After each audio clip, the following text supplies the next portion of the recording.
నమస్తే, welcome to V3 news లక్ష్యం సమాజేతం. నేను మౌనిక. ముందుగా హెడ్లైన్స్ చూద్దాం. ఆరోగ్య తెలంగాణగా రాష్ట్రాన్ని తీర్చిదిద్దేందుకు ముఖ్యమంత్రి కేసీఆర్ కృషి. రామగుండం ఎమ్మెల్యే కోరుకంటి చందర్ వెల్లడి.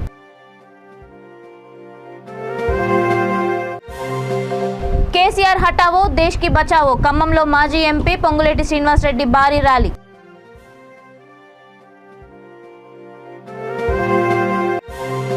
ఎన్నికల్లో మత కలహాలను సృష్టించడానికి బీజేపీ ఎంఐఎం కుట్రలు. సిపిఎం పొలిట్ బ్యూరో సభ్యుడు ఈటీ నరసింహ ఆరోపణ. బాలికలపై వేధింపులకు వ్యతిరేకంగా సైకిల్పై యువకుడి అవగాహన యాత్ర. సైక్లిస్ట్ ప్రభుకు ఆర్థిక సాయం అందజేసిన శ్రీకాకుళం జిల్లా ఎస్పీ జిఆర్ రాధిక. ఇక డీటెయిల్స్ చూస్తే, ఆరోగ్య తెలంగాణగా రాష్ట్రాన్ని తీర్చిదిద్దేందుకు ముఖ్యమంత్రి కేసీఆర్ కృషి చేస్తున్నారని, అందుకు భాగంగానే పేదలకు మెరుగైన వైద్యం అందించేందుకు మెడికల్ కళాశాలలు ఏర్పాటు చేశారని పెద్దపల్లి జిల్లా రామగుండం ఎమ్మెల్యే కోరుకంటి చందర్ అన్నారు. గోదావరిఖనిలోని తన క్యాంపు కార్యాలయంలో ఏర్పాటు చేసిన మీడియా సమావేశంలో ఆయన మాట్లాడుతూ, రామగుండం ప్రజల దశాబ్దాల కళ అయిన మెడికల్ కళాశాలను ఏర్పాటు చేయడంతో పాటు నిరుద్యోగ యువతకు ఉపాధి అవకాశాలు కల్పించేందుకు ఈ నెల 8న మంత్రి కేటీఆర్ చేతుల మీదుగా ఐటీ పార్క్, ఇండస్ట్రియల్ పార్క్తో పాటు పలు అభివృద్ధి పనులకు శంకుస్థాపన చేయనున్నట్లు తెలిపారు. నూతనంగా నిర్మించిన పోలీస్ కమిషనరేట్ను ప్రారంభించిన అనంతరం సింగరేణి స్టేడియంలో నవనిర్మాణ బహిరంగ సభ ఏర్పాటు జరుగుతుందని అన్నారు. పారిశ్రామిక ప్రాంతంలోని కార్మిక వర్గంతో పాటు ప్రజలు పెద్ద ఎత్తున పాల్గొని విజయవంతం చేయాలని పిలుపునిచ్చారు. సమావేశంలో నగర మేయర్ అనిల్ కుమార్తో పాటు కార్పొరేటర్లు, నాయకులు పాల్గొన్నారు. దానికి నిదర్శనంగా ఒక పైలాన్ ఏర్పాటు చేయడం కూడా జరుగుతున్నది. మన కోర్టు చౌరస్తా దగ్గర పైలాన్ ఏర్పాటు చేయడం కూడా జరుగుతున్నది. అలాగే ఫైన్ ట్రైన్ చౌరస్తా ఓపెనింగ్. సంకల్పం ఆరోగ్య తెలంగాణగా తీర్చిదిద్దడమే ప్రధానమైనటువంటి లక్ష్యంగా మెడికల్ కాలేజీలో ఇలా సిటీ స్కాన్ను ఏర్పాటు చేయడం, ప్రజలకు మెరుగైనటువంటి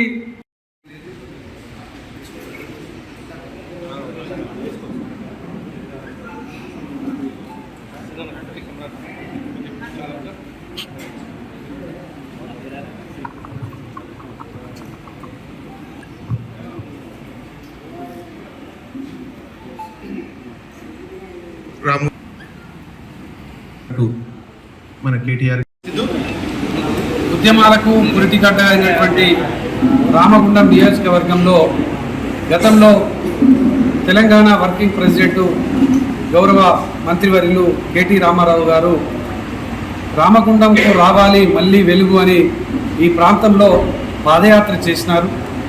తెలంగాణ రాష్ట్రం ఏర్పడిన తర్వాత ఈ ప్రాంతంలో ఉన్నటువంటి ప్రజలకు ఆరోగ్యకరమైనటువంటి, ఆనందకరమైనటువంటి, ఒక మెరుగైనటువంటి, పేదలకు ఉచిత వైద్యాన్ని ఏర్పాటు అయినటువంటి సందర్భంగా, సబ్ రిజిస్ట్రార్ కార్యాలయము ఏర్పాటైనటువంటి సందర్భంగా ఈ ప్రాంతంలో ఉపాధి ఉద్యోగ అవకాశాలు పెరగడం కోసం ఇండస్ట్రియల్ పార్కులను, ఐటీ పార్కులను ఏర్పాటు చేసేటువంటి ఒక ముఖ్య ఉద్దేశం కొద్దీ ఈ ప్రాంతానికి మొట్టమొదటిసారిగా ఈ యొక్క రామగుండం నియోజకవర్గ ప్రజలను ఉద్దేశించి ఈ యొక్క రామగుండం నియోజకవర్గ నవ నిర్మాణాన్ని ఏ విధంగా చేయబోతున్నారనేటువంటి ఒక పెద్ద భారీ బహిరంగ సభ, రామగుండం నవ నిర్మాణ సభ 8వ తారీఖు నాడు మధ్యాహ్నం 3 గంటలకు జరుగుతున్నది. కాబట్టి రామగుండం నియోజకవర్గంలో ఉన్నటువంటి సకల జనులందరూ కూడా ఆనాడు ఉద్యమంలో అడుగులో అడుగు వేసి ఈ యొక్క రాష్ట్ర ఏర్పాటు కోసం సహకారం అందించినటువంటి ప్రతి ఒక్కరు కూడా ఈ యొక్క సభకు హాజరై ఈ యొక్క సభను విజయవంతం చేయాలని మనస్ఫూర్తిగా కోరుతున్నాను.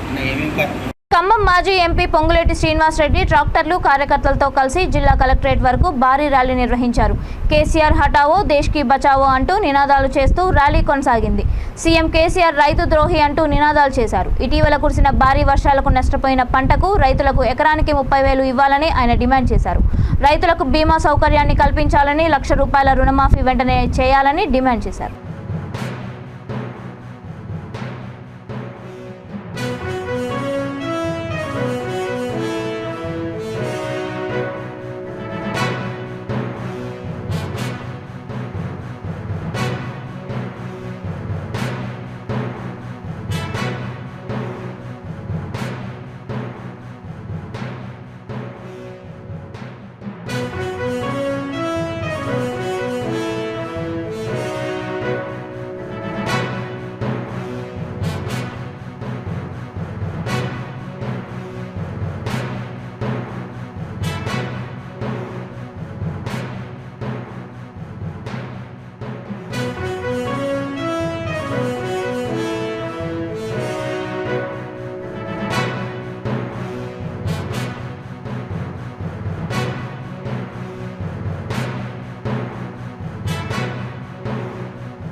వచ్చే ఎన్నికల్లో మత కలహాలను సృష్టించడానికి బీజేపీ ఎంఐఎం కుట్రలు చేస్తున్నాయని సిపిఎం పొలిట్ బ్యూరో సభ్యుడు ఈటీ నరసింహ ఆరోపించారు.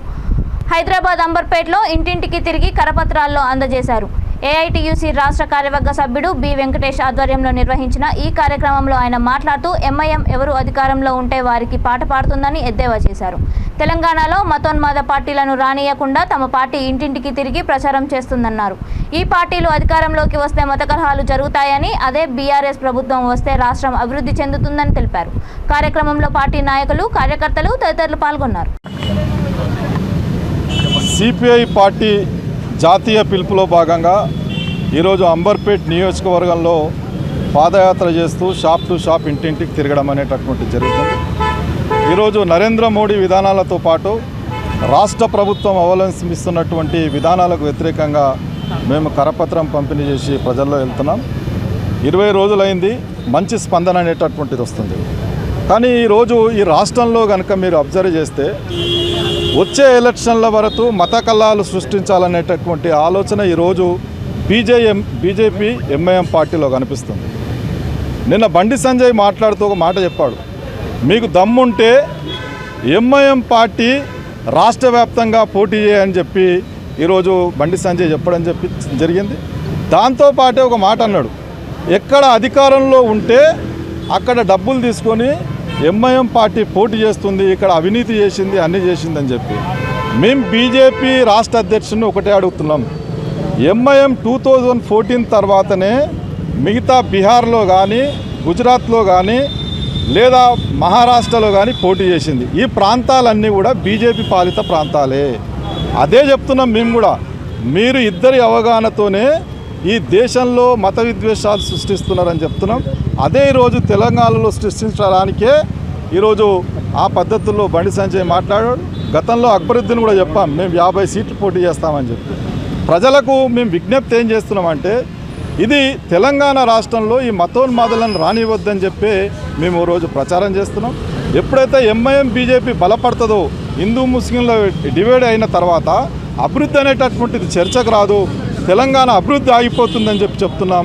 కేసీఆర్కి కూడా మేము చెప్పదలుచుకున్నాం, నువ్వు బీజేపీ కాదు, ఎంఐఎం పార్టీ కూడా మతోన్మాద పార్టీ కాబట్టి దాన్ని కూడా దూరం పెట్టాల్సినటువంటి అవసరం ఉంది. లేదా భవిష్యత్తులో మత కలహాలు సృష్టించి ఏ పాత నగరంలో అయితే బెనిఫిట్ పొందారో రెండు పార్టీలు ఈరోజు తెలంగాణ వ్యాప్తంగా చేసే ప్రయత్నం చేస్తున్నారు. ఇది తెలంగాణకు మంచిది కాదు, దేశానికి మంచిది కాదు అనేటటువంటి ఉద్దేశంతోనే మేము మతోన్మాదులను తరిమికొట్టండి, ఈ దేశం అభివృద్ధి అవుతుంది అనేటటువంటి నినాదంతోనే ఈరోజు మొత్తం దేశవ్యాప్తంగా ప్రచారంలో భాగంగా అంబర్పేటలోకి వచ్చాం. ప్రజలు కూడా మేము ఇచ్చినటువంటి పాంప్లెంట్లు, మేము ఇచ్చినటువంటి అన్ని విషయాలు కూడా అబ్జర్వ్ చేస్తూ మీరు చెప్పిన విధానాలు సరైనటువంటివి అని చెప్పి మంచి స్పందన వస్తుంది. ఈ ప్రాంతంలో కూడా హైదరాబాద్లో అభివృద్ధి అనేటటువంటిది లేదు. అంబర్పేటలో నిజానికి నాలా అత్యంత ప్రమాదకరమైనటువంటి ప్రాంతం. ఇక్కడ ఉన్నటువంటి పేదవాళ్ళకు కూడా డబుల్ బెడ్రూమ్లు రాలేనటువంటి పరిస్థితి కాబట్టి మేము గతంలో నాలా విస్తీర్ణ చేసి రిటర్నింగ్ వాల్ కట్టాలని చెప్పాం. ఇది అదే పరిస్థితిలో ఉన్నది కాబట్టి రేపు భవిష్యత్తులో 5 సెంటీమీటర్లు డిజిటల్ నోమద్ పేరిట దేశమంతటా తిరుగుతూ పిల్లలపై జరుగుతున్న శారీరక, మానసిక, లైంగిక వేధింపులపై అవగాహన కల్పిస్తూ ప్రజలందరినీ చైతన్యపరచాలన్న ముఖ్య ఉద్దేశంతో దేశమంతటా సైకిల్పై యాత్ర చేస్తున్న సైక్లిస్ట్ ప్రభుకు శ్రీకాకుళం జిల్లా ఎస్పీ జిఆర్ రాధిక ఆర్థిక సాయం అందజేశారు. గోవా నుంచి బయలుదేరి దేశమంతటా తిరుగుతూ పిల్లలపై జరుగుతున్న శారీరక, మానసిక, లైంగిక వేధింపుల గురించి ప్రజలందరికీ అవగాహన కల్పిస్తూ ఇప్పటికే 4000 కిలోమీటర్లు పూర్తి చేసుకున్నాడు. యాత్రలో భాగంగా ఆయన జిల్లా పోలీస్ కార్యాలయంలో ఎస్పీని కలుసుకున్నారు. తన ప్రయాణం సరళి మార్గమధ్యంలో సమస్యలు తెలపడంతో ఆమె అతన్ని అభినందించారు. ఆమె పిలుపు మేరకు doctor Daneti Sridhar Reddy, Chiranjeevi, Sura Srinu, boss is back, నేను సైతం ఎన్జీఓలు స్పందించి తమ వంతు సహాయాన్ని ఎస్పీ చేతుల మీదుగా సైక్లిస్ట్ ప్రభుకు అందజేశారు. ఈ కార్యక్రమంలో అదనపు ఎస్పీ టీపీ విఠలేశ్వర్ తదితరులు పాల్గొన్నారు.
విశాఖపట్నం జిల్లా సింహాచలం సింహాద్రినాథుడికి రెండో విడత చందన సమర్పణ కార్యక్రమాన్ని అర్చకులు వేద మంత్రాల నడుమ అత్యంత భక్తి శ్రద్ధలతో నిర్వహించారు. వైశాఖ పౌర్ణమిని పురస్కరించుకొని సింహాద్రి అప్పన్నకు పంచామృతాభిషేకం నిర్వహించారు. అనంతరం స్వామివారికి 120 కిలోల చందనం సమర్పించారు. చందన సమర్పణ కారణంగా అన్ని ఆర్జిత సేవలు రద్దు చేశారు.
పెట్టి వస్తుంది.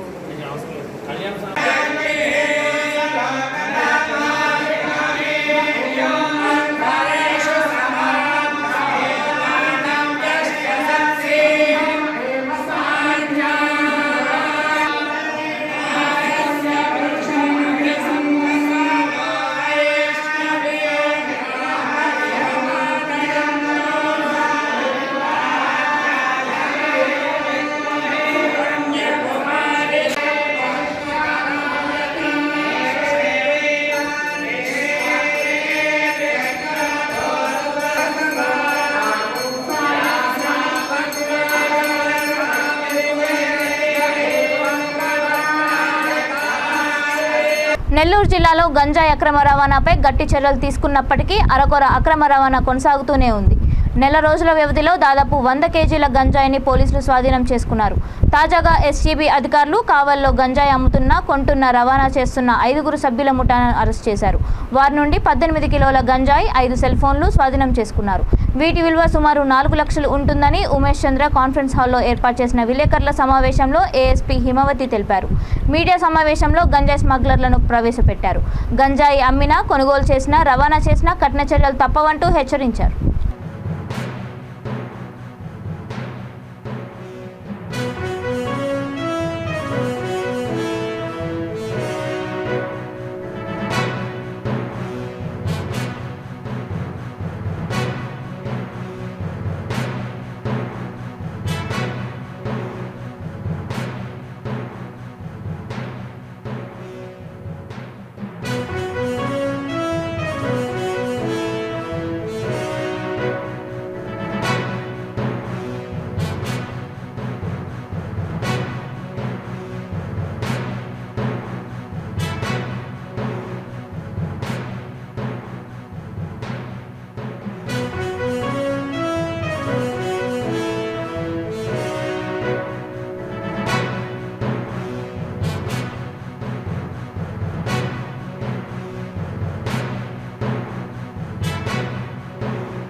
డ్రగ్స్ను వదులుకో అని చెప్పి ఒక నినాదంతో ఎస్సీబీ వాళ్ళు గాంజాయి మీద దే ఆర్ వర్కింగ్ హార్డ్, గాంజాయి అనేది ఉండకూడదు అనేసి.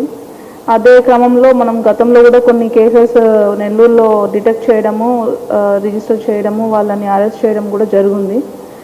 అదే క్రమంలో నెల్లూరు కావలి ప్రాంతంలో ఎస్హెచ్ఓ సెబ్ ఎస్సీబీకి వచ్చిన ఇన్ఫర్మేషన్ మేరకు కావలి బస్టాండ్ ఏరియాలో మనకి గంజాయి పట్టుకొని తిరుగుతున్నారు అమ్మడానికి అని తెలిసిన ఇన్ఫర్మేషన్ మేరకు టీం వెళ్ళింది, ఎస్సీబీ టీం. అండ్ అక్కడ తమిళనాడుకు చెందిన రమేష్ రాజు అనే ఒక అతను అనుమానాస్పదంగా కనిపించడము, అతని దగ్గర గంజాయి ఉందని చెప్పి నిర్ధారించుకోవడము, అతను అక్కడ ఉండగా అతన్ని పట్టుకోవడం చూసి అతను ఎవరి గురించి వెయిట్ చేస్తున్నారో, ఎవరి దగ్గర గంజాయి తీసుకున్నారో దానికి సంబంధించిన ఇంకొక నలుగురు కూడా అక్కడ ఉండడం జరిగింది. వాళ్ళ దగ్గర కూడా గంజాయి ఉండడం జరిగింది. దాంతో 5 మందిని కూడా అప్రహెండ్ చేయడం జరిగింది. అండ్ టోటల్గా 18 kgs ఆఫ్ గంజాయి స్వాధీనం చేసుకోవడం జరిగింది వీళ్ళ దగ్గర. దీంట్లో ఒకరు తమిళనాడుకు చెందిన వ్యక్తి అండ్ మిగిలిన నలుగురు కూడా ఏవోవి జీమాడుగుల మండలానికి చెందిన ఒక అతనితోటి కాంటాక్ట్ ఉండి అతను ఏవోబి దగ్గర నుంచి తెచ్చుకుంటున్న గంజాయిని కొని వీళ్ళకి ఇస్తే వీళ్ళు అందరికీ పంచడము, ట్రాన్స్పోర్ట్ చేయడము, తాగడము అనేది చేస్తున్నారు. ఎవరైతే మనం పట్టుకొని ఉన్నామో వీళ్ళు ఈస్ట్ గోదావరి జిల్లా బెండపూడి అనే ఒక ప్లేస్లో రొయ్యలు ఫ్యాక్టరీలో పని నిమిత్తం పని చేసుకుంటూ ఆ డబ్బులు సరిపోక సైడ్గా ఈజీ మనీ కోసము అక్కడ పైనుంచి గంజాయి తెచ్చుకొని ఎక్కువ డబ్బులకి కింద అమ్ముకోవడము, ఇట్లా కేరళ, తమిళనాడు దగ్గర నుంచి కూడా వీళ్ళ దగ్గర వచ్చి కొనుక్కొని పోవడం అనేది జరుగుతుంది. అయితే దీంట్లో ఉన్న మెయిన్ అక్యూజ్డ్ అండ్ ఎవరైతే గంజాయి రిసీవ్ చేసుకోబోతున్నారో తమిళనాడులో వాళ్ళిద్దరూ అంతకుముందు కూడా ఈ గంజాయి కేసుల్లో ఇన్వాల్వ్ అయ్యి ఉండి దీనికి హ్యాబిచుయేట్ అయిన వాళ్ళుగా మనకి అర్థమవుతుందండి. ఫర్దర్గా కూడా ఈ కేసులో అరెస్టులు ఉంటాయి. ఎక్కడి నుంచి అయితే తెచ్చారో ఎక్కడికి ఇవ్వాలనుకుంటున్నారు. ఎన్టీఆర్ జిల్లా మైలవరం నియోజకవర్గం మరోసారి హాట్ టాపిక్ గా మారింది. ఇబ్రహీంపట్నంలో వైసీపీ టీడీపీ మధ్య వార్ బగ్గుమంది. మాటల తూటాలు ఉద్రిక్తతకు దారితీసింది. టీడీపీ కార్యకర్త ప్రకాష్, వైసీపీ కార్యకర్త బోస్ మధ్య వాగ్వాదం నెలకొంది. ప్రకాష్ ఇంటికి వైసీపీ కార్యకర్తలను తీసుకొని వెళ్లేందుకు బోస్ ప్రయత్నం చేశారు. దీంతో ఇంటికి వస్తామని బెదిరిస్తున్నారంటూ ఇబ్రహీంపట్నం పోలీస్ స్టేషన్లో ఫిర్యాదు చేయడానికి తెలుగుదేశం కార్యకర్తలు వెళ్లారు. 2 పార్టీల కార్యకర్తలు పోలీస్ స్టేషన్లు చేరుకోవడంతో అతి కష్టం మీద పోలీసులు వారిని నిలువరించారు. పరిస్థితి ఉద్రిక్తంగా మారింది.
బ్రేకింగ్ వెళ్ళేసుకుంటారు.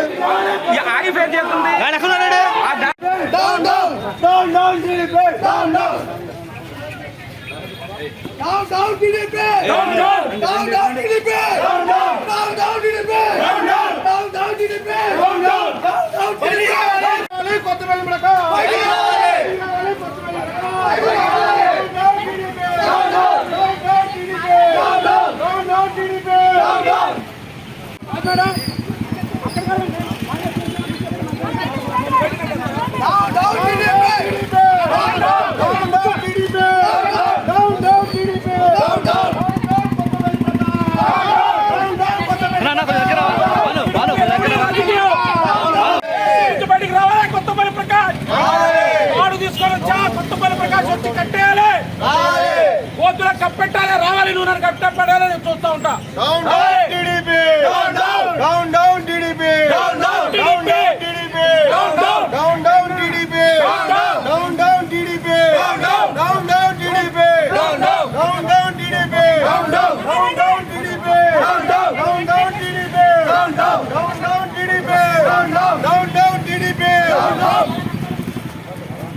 నల్గొండ జిల్లా నాగార్జునసాగర్ నియోజకవర్గం హాలియాలో మండల ప్రజా పరిషత్ కార్యాలయం ముందు గ్రామ కార్యదర్శుల నిరవధిక సమ్మె కొనసాగుతోంది. వీరికి మద్దతుగా బీజేపీ రాష్ట్ర నాయకుడు రిక్కల ఇంద్రసేనారెడ్డి సంఘీభావంగా పాల్గొన్నారు. ఈ సందర్భంగా ఆయన మాట్లాడుతూ గ్రామ కార్యదర్శుల సర్వీసులను క్రమబద్ధం చేయాలని, వారి న్యాయమైన డిమాండ్లను పరిష్కరించాలని డిమాండ్ చేశారు. గ్రామ కార్యదర్శుల సమస్య పరిష్కారం అయ్యే వరకు తమ పార్టీ అండగా నిలబడుతుందని భరోసా ఇచ్చారు. సింగిల్ నోటిఫికేషన్ తోటి 3 సంవత్సరాల కాలం ప్రొహిబిషన్ అని చెప్పి మాయమాటలు చెప్పి వీళ్ళని విధుల్లోకి తీసుకొని 3 సంవత్సరాల తర్వాత మరొక సంవత్సరం ఎక్స్టెన్షన్ ఇచ్చి ఆ గడువు కూడా పూర్తయ్యే ముందు వీళ్ళు ఇచ్చిన సమ్మె నోటీస్ని బేఖాతరు చేస్తూ కనీసం వీరితో చర్చలు కూడా జరిపించకుండా, ఎవరికి కూడా ఎలాంటి భద్రత కల్పించకుండా కేవలం వాళ్ళ కుటుంబం కోసమే ఈ తెలంగాణ వచ్చినట్టు వాళ్ళు మన ప్రజలందరినీ నమ్మిస్తూ, మొన్ననే ఉదాహరణకు చూసాం, ఢిల్లీలో ఆమె చేసిన లిక్కర్ స్కామ్కు ఈడీ వాళ్ళు నోటీస్ ఇస్తే అక్కడేదో కొంపలంటుకొని పోతున్నట్టు తెలంగాణలో ఉన్న మంత్రులు మొత్తం కూడా ఢిల్లీలో మోహరించి ఒక ఆడబిడ్డకు అన్యాయం జరుగుతుందని చెప్పి అక్కడ శోకాలు కట్టి పంచాయతీరాజ్ చట్టం ప్రకారం ప్రతి గ్రామ పంచాయతీకి ఒక కార్యదర్శి ఉండాలనే నిబంధనతో రాష్ట్ర ప్రభుత్వం పంచాయతీరాజ్ డిపార్ట్మెంట్ ద్వారా నోటిఫికేషన్ రిలీజ్ చేసి మమ్మల్ని ఏప్రిల్ 19 ప్రకాశం జిల్లా పెద్దదోర్నాల శ్రీశైలం నల్లమల ఘాట్ రోడ్ చిన్నారుట్ల సమీపంలోని దయ్యాల మలుపు వద్ద ఓ ప్రైవేట్ బస్ బోల్తా పడింది. ఈ ఘటనలో బస్సులోని 20 మందికి పైగా గాయాలయ్యాయి. వీరంతా మల్లన్న దర్శనార్థమై శ్రీశైలం వెళ్తుండగా ఈ ప్రమాదం జరిగింది. సమాచారం అందుకున్న దోర్నాల పోలీసులు 108 సిబ్బంది క్షతగాతులను శ్రీశైలం ప్రాజెక్ట్ ప్రభుత్వ వైద్యశాలకు తరలించారు.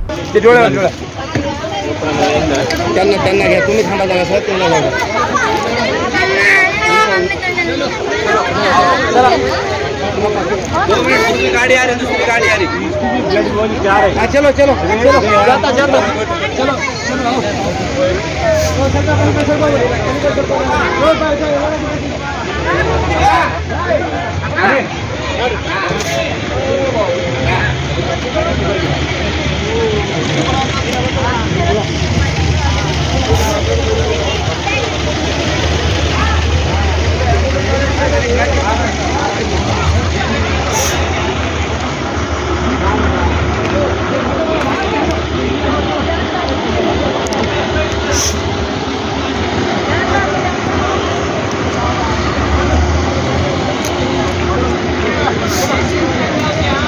శ్రీకాకుళం జిల్లా నందిగాం మండలం గొల్లారు గ్రామ సమీపంలో 47 సంవత్సరాల క్రితం నిర్మించిన వంతెన కొద్ది రోజుల క్రితం కూలిపోవడంతో వాహనదారులకు, పాదచారులకు అంతరాయం ఏర్పడుతోంది.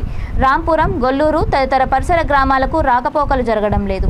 వంతెన నిర్మాణానికి ప్రజాప్రతినిధులు, అధికారులు హామీ ఇచ్చినా అమలుకు నోచుకోలేదు. తక్షణమే ఉన్నతాధికారులు స్పందించి ఈ సమస్యను పరిష్కరించాలని ప్రజలు కోరుతున్నారు.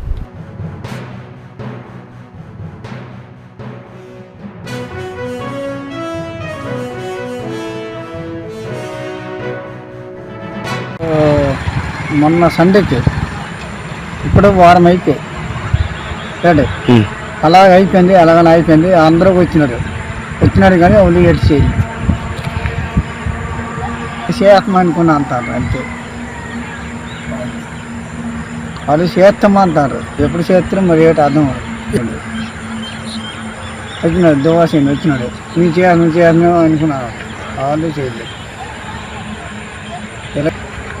ఏదో ఈ ఎత్తల కాదులో బళ్ళు ఉన్నాయి. వాళ్ళకి మాకు పట్టింపు లేదు. బళ్ళులో లేదో మాట్లాడదు కానీ మా వాళ్ళు చూస్తాను. బులెటిన్ ముగించే ముందు హెడ్లైన్స్ మరొకసారి. ఆరోగ్య తెలంగాణగా రాష్ట్రాన్ని తీర్చిదిద్దేందుకు ముఖ్యమంత్రి కేసీఆర్ కృషి. రామగుండం ఎమ్మెల్యే కోరుకంటి చందర్ వెల్లడి.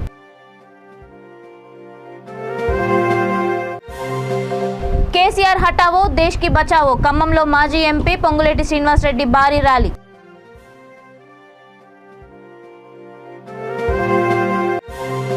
ఎన్నికల్లో మత కలహాలను సృష్టించడానికి బీజేపీ ఎంఐఎం కుట్రలు. సిపిఎం పొలిట్ బ్యూరో సభ్యుడు ఈటీ నరసింహ ఆరోపణ. బాలికలపై వేధింపులకు వ్యతిరేకంగా సైకిల్పై యువకుడి అవగాహన యాత్ర. సైక్లిస్ట్ ప్రభుకు ఆర్థిక సాయం అందజేసిన శ్రీకాకుళం జిల్లా ఎస్పీ జిఆర్ రాధిక.